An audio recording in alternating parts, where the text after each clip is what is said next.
Perampok merampok mobil lapis baja besar tetapi tidak meminta uang. Target sebenarnya ternyata adalah pabrik percetakan uang kertas. Tetapi karena mereka adalah wajah-wajah yang tidak dikenali, petugas keamanan ingin memeriksa identitas mereka. Pada saat kritis, rekannya meretas sistem keamanan dan membantunya mengubah identitasnya. Mereka maju ke pabrik percetakan yang dijaga ketat dengan mudah. Rekan-rekannya juga memasuki pos pemeriksaan keamanan sambil membawa senjata berat. Petugas keamanan yang menemukan kejanggalan tersebut hendak menekan alarm. Perampok di dalam pabrik percetakan juga melancarkan serangan. Berkat kerjasama internal dan eksternal mereka, pabrik percetakan yang tidak dapat dihancurkan itu dengan cepat dirobohkan. Para perampok juga menyandra sejumlah besar orang. Mereka segera menutup pabrik percetakan dan langkah pertama rencana perampokan berhasil diselesaikan. Setelah uang tunai dikemas, perampok sendiri yang menyalakan alarm. Mobil polisi segera tiba, tetapi mereka lengah dan baku tembak sengit pun terjadi antara kedua belah pihak. Sementara rekan-rekannya bersembunyi di balik pilar dan perampok yang ketakutan itu hanya berdiri di sana dalam keadaan linglung dan sayangnya tertembak dan jatuh ke tanah.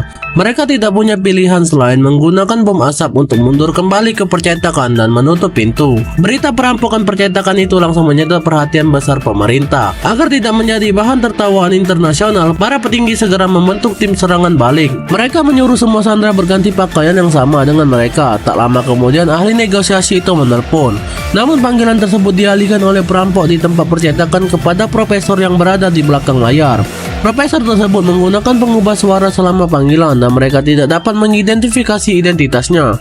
Profesor itu secara tidak sengaja mengungkapkan bahwa hanya ada 4 perampok dan langsung menutup telepon. Dia menemukan bahwa bosnya telah memerintahkan serangan kekerasan. Sang bos mengira bahwa dengan hanya 4 orang mereka dapat menyelesaikan tugas dengan cepat. Kebetulan saja pacarnya mengirimkan pesan untuk mengajaknya berkencan, dan ternyata identitas asli pacarnya adalah profesor itu.